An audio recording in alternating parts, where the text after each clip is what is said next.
Bonjour à tous et bienvenue dans cette nouvelle vidéo dans laquelle je vais vous apprendre à vous servir du mode VFO qu'on trouve sur les postes Anytone ATD878 UV2+. Alors cette vidéo elle est également valable pour d'autres postes Anytone puisque à ma connaissance ils sont plusieurs à avoir le mode VFO et le fonctionnement est similaire.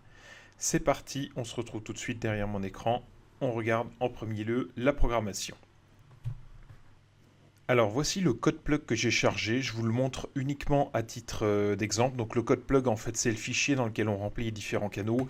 Là j'ai rempli tout simplement que les canaux PMR 446 analogiques et également des canaux PMR 446 numériques. J'ai mis un relais radio amateur qui est pas très loin de chez moi. Là n'étant pas chez moi je ne vais pas pouvoir le tester dans cette vidéo. L'objectif ça va être de voir quand on programme les radios, on a soit la possibilité d'utiliser un canal préprogrammé, comme ça, avec des paramètres préprogrammés, ou bien on a également un mode VFO qui permet de rentrer une fréquence directement. Et donc, dans le poste Anytone en question, il y a deux VFO qu'on peut préprogrammer. Donc, par exemple, quand on choisit le VFO A, il est par défaut sur le canal 400, il est sur la fréquence, 440 MHz. Il est programmé en mode digital sur le TG1 et j'utilise l'identifiant DMR personnel que j'avais préprogrammé. Voilà, vous pouvez préprogrammer vos canaux pour faire en sorte que une fois que vous aurez flashé les canaux dans la radio, vous aurez une fréquence préprogrammée pour le VFO. Bien entendu, vous pouvez la modifier. Alors c'est parti maintenant, démonstration. J'ai flashé tous ces canaux. On se retrouve devant mon poste et je vais vous faire une petite démonstration. Alors nous voici derrière le poste. Je vais les bouger ceux-là parce que sinon ça fait pas la mise au point. On est là en mode normal, donc le poste a démarré, il est sur les canaux. Si j'émets sur le canal PMR numéro 1 par exemple qui se trouve ici. Test, test. Donc ça fonctionne bien. Test, test. Super. Alors maintenant, ce que je voudrais, c'est activer le mode VFO. Moi, j'ai programmé la touche P2, là, ici, pour basculer du mode canal au mode VFO. Hop, vous voyez, P2 une fois, P2 deux fois, hop, à chaque fois, je rentre la fréquence manuellement. Par exemple, si je veux m'amuser, allez, amusons-nous, là j'ai un deuxième poste ici, avec la fréquence, on va se mettre sur une fréquence radioamateur, 145,5 par exemple, c'est complètement au hasard, hein. Là, je vais rentrer sur celui-ci, 145,5. Voilà. Je vais pouvoir leur parler. Qu'est-ce qui va se passer? Là, on voit ici que je suis en mode dig, digital. Donc, il va falloir sélectionner le bon mode. Je peux être en analogique ou en mode digital. Là, si j'essaye de parler, clairement, voilà, on voit que je suis en mode DMR. Donc, je vais aller dans Menu. Hop, Zone Settings. Channel 7. Donc je vais dire channel, c'est dans oui c'est ça, channel 7, channel type. Là j'ai le choix entre un canal analogique, enfin le VFO que je peux passer en analogique, en digital, ou alors les deux avec un TX analogique ou les deux avec un TX en digital. Là je vais me mettre en analogique. Function analogique. Je peux évidemment programmer si je le souhaite. Tout ce qui est TCDT, je peux programmer des CTCSS si je le veux. Vous voyez, je peux me mettre sur un CTCSS par exemple particulier. Là, je ne vais pas le mettre, je le laisse sur off. Optional signal. On peut programmer pas mal de choses. Là, je ne vais rien mettre. Donc, je suis sûr.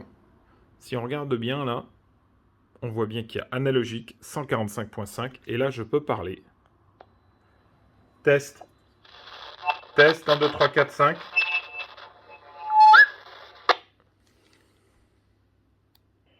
Test. Test, test, test. Ça fonctionne. Voilà. Et maintenant, si je veux basculer en mode numérique, comme je vous ai montré tout à l'heure, cette fois-ci, on va faire un essai avec le Motorola qui est derrière. Donc lui, je vais le basculer sur le bon canal. Hop, voilà. PMR, channel 1, digit D1. Là, je vais du coup changer. C'est 446, je crois 10. 10 625. Il me semble que c'est ça. Ouais, on voit bien là, quand je mets sur la bonne fréquence, le 10 625. Mais bon, donc je vais rebasculer le canal en DMR. Cette fois-ci, je lui dis Channel 7. Channel Type, tu utilises du digital. On va parcourir les fonctions. TX Power, c'est la puissance. Offset, on touche pas. Bandwidth, on touche pas. RX Frequency, TX Frequency, on touche pas non plus. C'est déjà préprogrammé dans le VFO. Name, TXLO, TX Radio ID. Ça, c'est quel identifiant on veut utiliser? Tiens, par exemple, je vais utiliser l'identifiant 1000 pour parler. Et la seule chose que j'arrive pas à faire, c'est... donc là, on peut programmer le code couleur. Je vais laisser sur 1 parce que par défaut, le Motorola qui est ici décode TG99, code couleur 1. Donc on reste sur code couleur 1. Oui. Time slot, on a le choix entre time slot 1, time slot 2. Donc là, je me mets sur le time slot 1. L'encrypt, on ne bouge pas. Donc la seule chose que j'arrive pas à programmer, c'est le TG, le talk group. Là, je peux choisir la RX group list. Par défaut, je vais la laisser. Parce qu'elle décode déjà la 99. C'était celle-ci, la PMR 446. Voilà. Que j'avais déjà préprogrammé. Que vous pourrez voir si vous voulez dans le code plug que je mettrai si ça vous intéresse en téléchargement.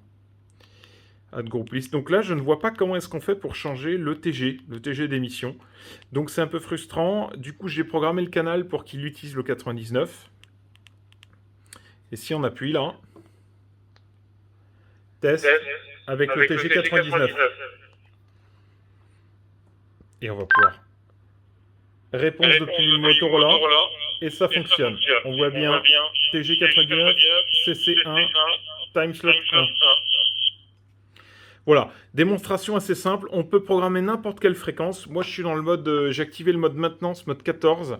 J'ai étendu les bandes de façon à pouvoir émettre, faire du TXRX dans toute la bande, y compris dans les bandes 220-225. Donc ceux qui veulent, je vous ai fait une vidéo déjà sur le sujet qui permet d'étendre les bandes. Vous allez voir, ça doit être 2-3 vidéos avant celle-ci. Et vous pourrez trouver le soft qui va bien pour le programmer. Voilà, je vais m'arrêter là pour la vidéo parce que l'idée c'est vraiment de faire un truc simple pour que vous puissiez comprendre les bases. Si jamais il y en a qui savent comment on utilise, comment on sélectionne le bon talk group, là vous voyez par exemple quand je parle, là j'utilise le talk group 99 par défaut.